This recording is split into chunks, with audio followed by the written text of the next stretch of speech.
Muy buenos días para todos y para todas, un cordial saludo. Bienvenidos a su espacio, el espacio del Congreso de la República, que tiene sentido cuando se llena de las voces de los actores en los territorios y cuando pueden ser escuchadas por las autoridades del nivel ejecutivo y también nosotros, pues, como congresistas, buscando darle respuestas a muchas inquietudes, en particular ahora una legítima inquietud que plantean con relación a qué es lo que está ocurriendo con la utilidad pública en nuestro país. No hice el saludo al principio para poderle dar paso pronto al desarrollo de los paneles, pero sí quisiera hacer mención como a algunos temas. A veces cuando uno entra a discutir esto puede pensar que hay como un sinsentido entre los discursos que hay frente a la necesidad de construir la defensa de lo público y los intereses colectivos versus lo que estamos haciendo acá, que es atacar la manera en que está operando la utilidad pública. Muchos de nosotros crecimos escuchando el discurso, es que el interés general siempre está por encima del interés individual y eso de alguna manera puede decirse es cierto. Entonces cuando dicen, ¿y por qué entonces los congresistas de izquierda, que son los que han defendido el discurso de lo público en el país, organizan una audiencia de estas características en compañía de organizaciones del sector social que han defendido el derecho al territorio? Pareciera que existiera como ese asunto como tan raro, como ¿por qué ocurre eso?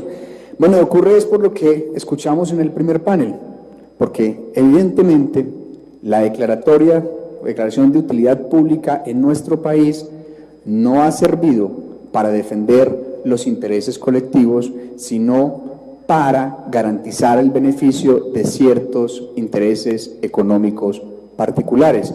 Luego, el llamado que estamos haciendo desde acá es que hay que revisar cómo se está aplicando en Colombia la declaratoria de utilidad pública. Y hay casos de todo tipo. Los vamos a ver ahora en el panel que viene, con los megaproyectos, con las hidroeléctricas y con otros megaproyectos. Hay casos como lo que se presenta con la declaratoria de utilidad pública de las Ciberes.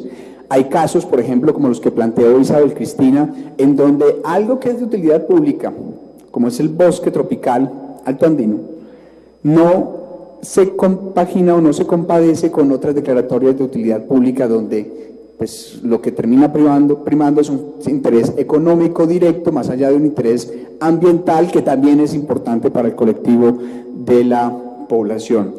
O se sustenta la utilidad pública en que es que los beneficios económicos que generan se pueden colectivizar cuando muchas veces, como lo puso sobre la mesa el profesor Pardo, no se compadecen tampoco con la realidad.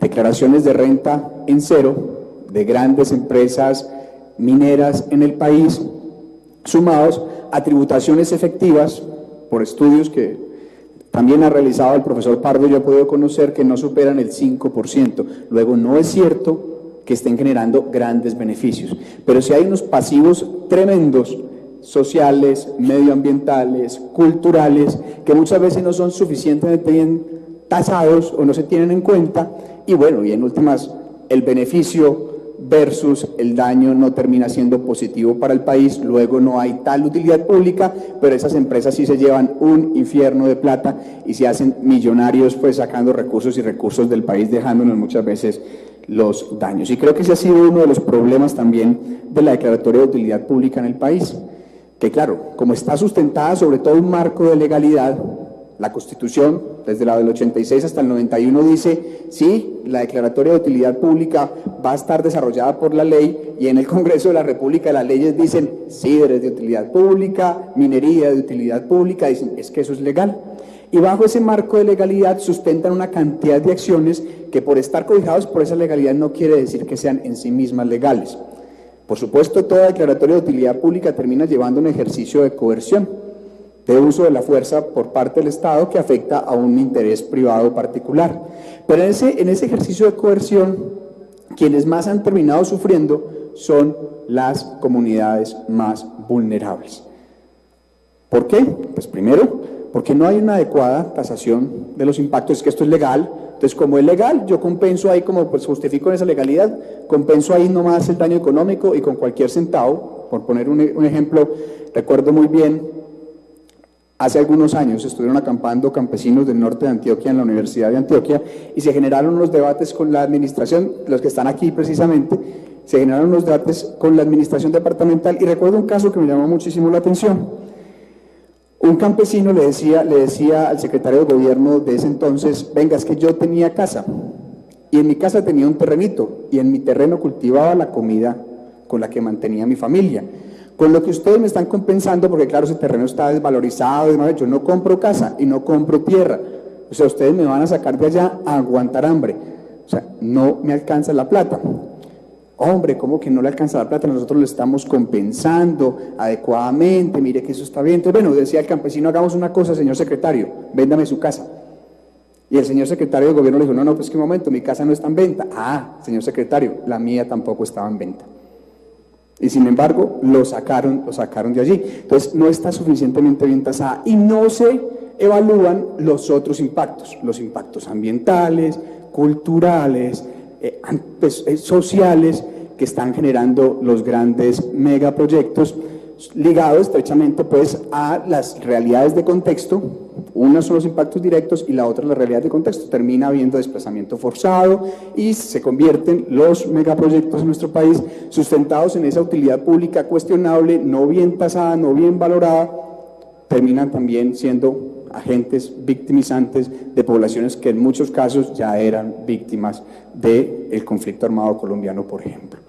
Es por esto que nosotros convocamos a esta audiencia escuchando los reclamos de las comunidades, porque hay que valorar de manera objetiva cómo se está aplicando eso de la utilidad pública en Colombia y qué hay que hacer para transformarla, para que su fin no sea que garantizar el negocio de unos cuantos, sino que sea, en efecto, una utilidad pública colectiva que dialogue con los derechos de las comunidades que terminan afectadas por la realización de algunos proyectos que sobre esta figura se sustentan.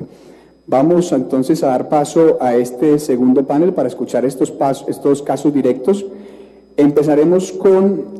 los invito a que vayan tomando pues aquí asiento en la mesa principal con Fernando Posada y William Gutiérrez del movimiento Ríos Vivos. Fernando Posada es el presidente de la Asociación de Víctimas y Afectados por Megaproyectos.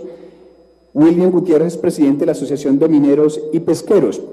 En segundo lugar, escucharemos a Alexander Ballén, líder de la red de municipios afectados por el proyecto Norte Chivor 2 y líneas de transmisión asociadas en Cundinamarca y Boyacá.